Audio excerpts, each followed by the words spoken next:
in Rome at the end of his life, facing his own crucifixion and his own death.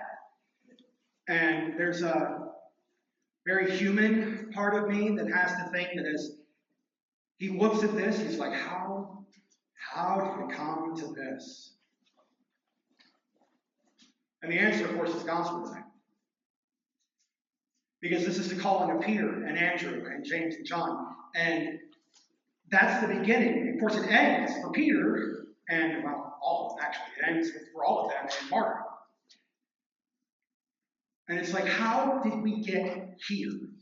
Where did this come from? On the Sea of Galilee, Peter and Andrew were out mending their nets, as they would have always been doing, out on the sea, preparing and getting ready to go out to catch fish. They were fishermen, which, as an aside, I always like that Scripture doesn't tell us that they were fishermen because they were so bad at it. Anyway. Every day they would have done this, gone out, would have fished, come back. And then, out of nowhere, this man comes walking up, points at them in their boat and says, "Come follow me." And if this was anybody else, I don't know, if this was me, I'd have some questions. Follow you where? What are you doing? Where are we going? What's going on? Is there going to be food someplace? Immediately, they dropped their nets and followed him.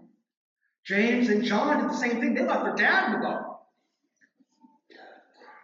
Of course, I can imagine my own father standing there. Where are you going? We got work to do. I got to follow this man I've never seen before in my entire life. He's going to make me do things. Okay.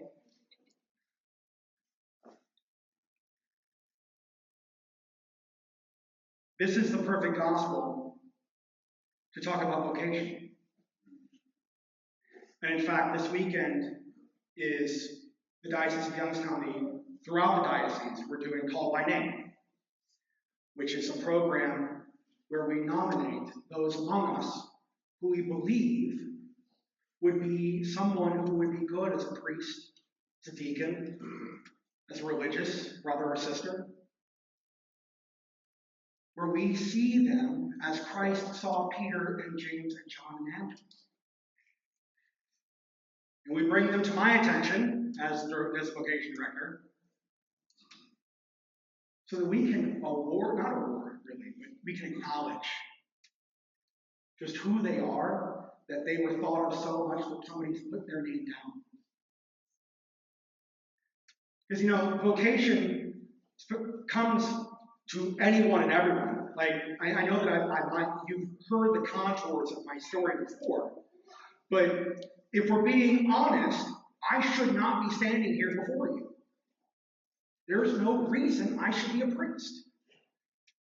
And I don't mean that in humility. I mean, it may be humbly, there's no reason that I should be a priest. But also, my life trajectory should mean nowhere near should I be anywhere near an altar. I came from a non-practicing family. I came from a place where you went to church because mom felt guilty. And then we would go for 4 weeks, and then we'd stop. And then Christmas would roll around, and we're like, oh, here we go. Yeah, my family was the ones that you guys hate. We were the ones that were sitting in your pew on Christmas and Easter. You have no idea who we are.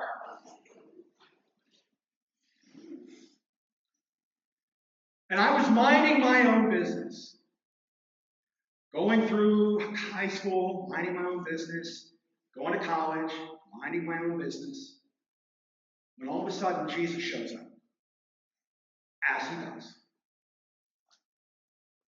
Not in the same way, obviously. Would have made things a lot easier for me if it was. But in the person that should never thought of me as a priest saying something to me. In the conversation that I was having where it would come up and it would hit me in a weird way. And then In the moment when I was in paradise. I was in Hawaii. My uncle's army. He was stationed there. I got to go out there for 2 weeks. In a Protestant church of all places. Convicted. I'd always claimed to be Catholic. Never knew what that meant. I went to Catholic school for 12 years. Came home and realized that, oh my goodness, all of this is true. Like, it's really true. And that's when Jesus says, yes, but it gets better. Listen to what I have in store for you. No. I wanted nothing to do with this. I was in college. I was studying to be a history professor, a history teacher in high school. That's what I wanted to do. That's what I wanted to be. And I wanted to get married, and I wanted to have my 2.4 kids, and I wanted to have a picket fence, white picket fence, and I wanted to have a dog and run around in the backyard. That's what I wanted. It's the American dream. Who doesn't want that? I got the dog.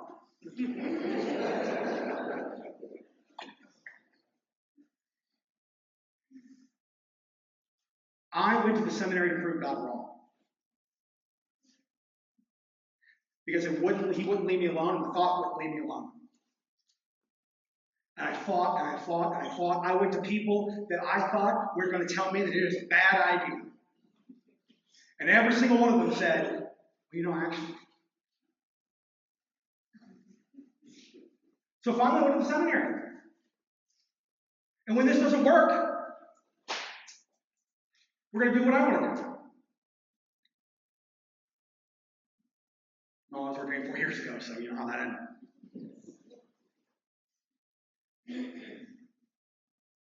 I tell that story because I'm not your typical vocation.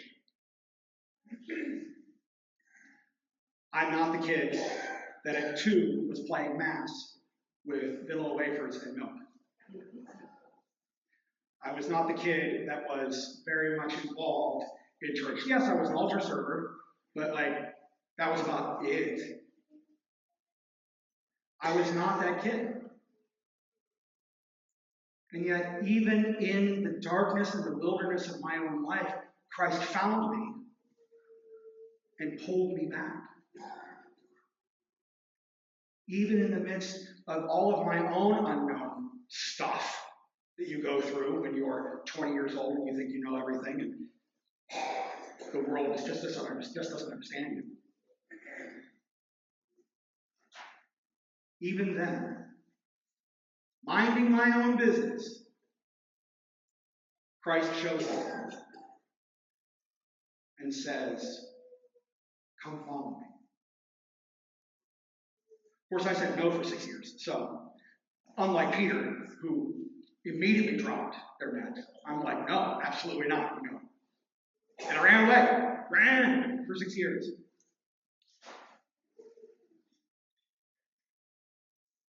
So I say that for 2 reasons. One, because God has a deep sense of humor that I'm here.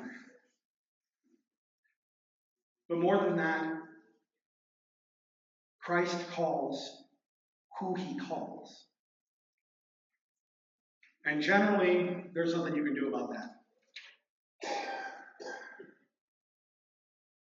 So when it comes time for you to seriously consider whether you will nominate someone, or for the young people in the congregation, for you to consider who or what you are being called to, you may seriously think, yeah, no, that's not me. Absolutely not. I know about that too. The church is full of these weird cliche sayings, which is annoying because they're always true. God never calls the qualified. He qualifies the called. But it's true. He took me with all of my rough edges and smoothed most of them out. And it's a allowed me to stand here today to tell you a story that I would have been embarrassed to tell 15 years ago. That I would have had no idea that he'd telling in the first place. What I ask is an open heart. You never know who it is until you ask.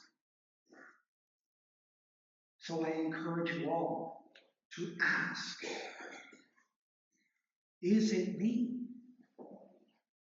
Could it possibly be me? I mean, I know there's no way it's me, but are you sure? You never really know. God calls the ones that he desires. Because just as Peter, standing at the end of his life, waiting to be crucified upside down, thought to himself, how did it come to this? From that moment when he called, from before that moment, from the very beginning, before time began, God had Peter in mind for that very moment, for him to say yes, for him to follow for 3 years, for him to be crucified as a witness for Jesus Christ. Before all time, God knew me and knew what a pain I would be, but knew that I would eventually say yes. God knows who you are.